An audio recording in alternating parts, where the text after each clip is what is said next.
This is the first video in a series for Patreon talking about the importance of biodiversity in your aquarium.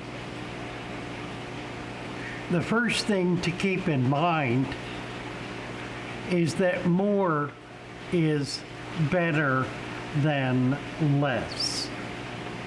Unless you're talking about food. But if you're talking about variety, more is better than less. One of the difficulties with maintaining an aquarium rests in the very act of trying to keep it clean.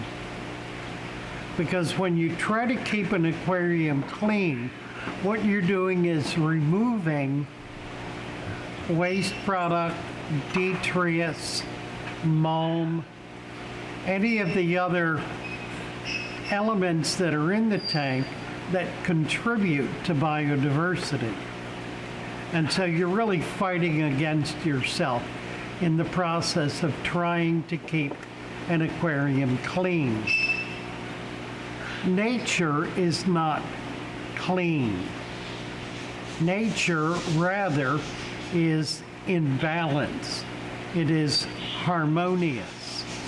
When it is not in balance, when it is inharmonious, that's when there are problems. Those problems exist in a fish tank primarily when there is inadequate biodiversity. By that I mean, for example, in a brand new tank where there really is very little that's alive. You put some plants in, some fish, maybe a little dirt or some dirty sand, some sand or gravel, and you start feeding. And what it does is create, it feeds the one or two kinds of bacteria that are in that tank. The one or two kinds of microscopic life that's in that tank. And they bloom and they blossom and they go completely out of control and wind up very often creating stress for the fish and the plants. That's why fish die in a tank, because there is inadequate diversity, biological diversity in that tank to manage and control the various life forms that are in the tank. So what do you do about this? Well, you want to keep in mind as you're setting your tank up, as I said in the beginning, more is better. The more life you can put in the tank, particularly microscopic life, little tiny animals, the things that are hard to see. Now, if they're hard to see, how do you know you're doing that? Well, one of the ways you know is by bringing in life from some other aquarium or some natural environment. From another aquarium, you remove some sand from the top of the tank and spread it in your tank. You move a piece of driftwood, some rocks, a filter cartridge, or a sponge filter. You bring those things into your tank, and in so doing, you're bringing in a variety of bacteria from that other tank, thereby increasing the diversity of life that is in the tank. A tank like this one alongside me has been set up for nearly 10 years. It has not had the substrate cleaned, changed, or otherwise particularly messed with in that whole 10 years. Now, very few of these plants have been in here that long. That's because this is a pet shop and we sell the things in our tank. So we've had a wide variety of plants and fish that have passed through this tank over the years. And are able at this point, as you can see, to be able to put pretty much whatever we want to in the tank and expect that it's going to be okay. And it is. It's fine.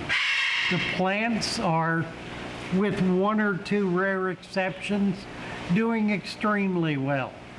The exceptions are those kinds of plants that some of the fish in here like to eat. And so they've got them cropped down. They've eaten the leaves, but only one or two. Really not many at all. If I can look, I think it looks like the Ludwigia. And these are water wisteria. Water wisteria. The bacopa is fine. Swords are fine. Frog spawn is fine. Most everything else. The wisteria has been eaten. And so well, there's quite a lot in here. They've actually only gone after one of the plants, or one of the little groups of plants. And they've eaten that about down to the nub. Now I can see new growth, so it's possible this will come back. We'll have to wait and see. The likelihood is that whoever has been eating it is going to be especially interested in eating the buds, because they'll even taste better. So the plant might not make it at all. But we'll see how it works out. So, biodiversity. Another way to achieve biodiversity is to go out into the field. And by the field, I mean a local pond, a local ditch, a local stream, creek, a local rain puddle, any body of water with water that's standing in it for a period of time, not just a puddle that is here one day and gone tomorrow. Something that's holding water for months at a time. What you will find in those bodies of water is waste material like leaves, little twigs, things that are breaking down, deteriorating, forming a cover. If you collect some of that cover, some of those old leaves, the old twigs, whatever it is laying on the bottom, collect hands full of that and bring it back, and do not be afraid to put it in your tank. It will dramatically increase the biological productivity of the tank, the diversity in the tank, and thereby increase the harmony in the tank. You will stand less of a chance of having disease by doing that than if you do not do it. So keep that in mind. Biodiversity is the solution to many of the problems that we have in our aquariums. The tanks are not sufficiently diverse to be able to equitably manage all of the things that are living in it. So there's very little in the way of harmony. It gets out of balance very easily. You create that balance by adding more life forms, more plants, more variety of fish, a variety of food, and most especially a variety of microscopic life that can come in all kinds of ways, certainly from other tanks, but also from the wild. Do not be afraid of bringing in animals and microscopic life from nature. You're trying, after all, to keep a natural environment. You're trying to set up something that looks natural. Why not make it natural?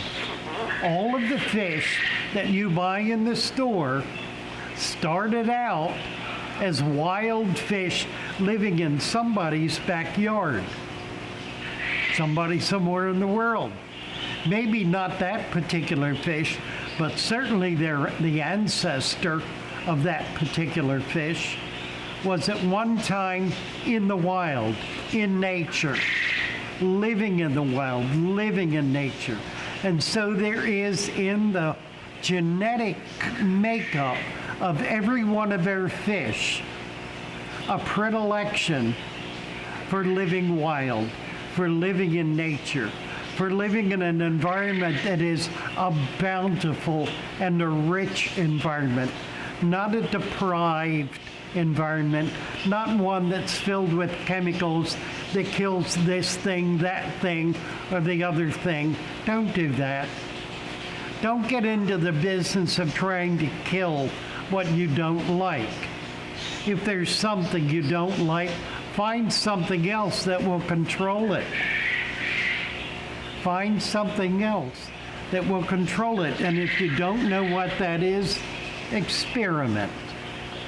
Unless the algae that you don't like so much is toxic to your fish and is killing them, there's no need to destroy it.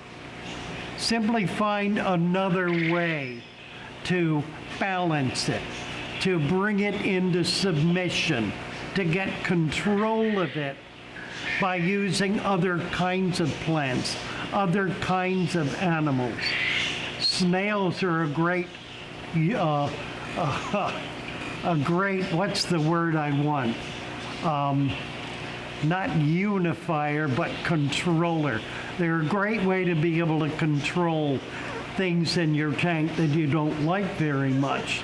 Snails have a way of not liking the same sorts of things you don't like, which is why you don't want to get rid of your snails.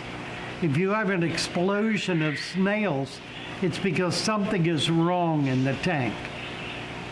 Your overfeeding is what likely is wrong. And so you're getting a sudden explosion of Malaysian trumpet snails because you've got so much food in there that they're just exploding in their population in an effort to keep your tank from crashing. You want to control them? Control your feeding. Now, let's talk about that for a minute, because we've been talking about balance and harmony. One of the principles of balance and harmony is the ability of the life forms in the tank to nurture and support by feeding each other.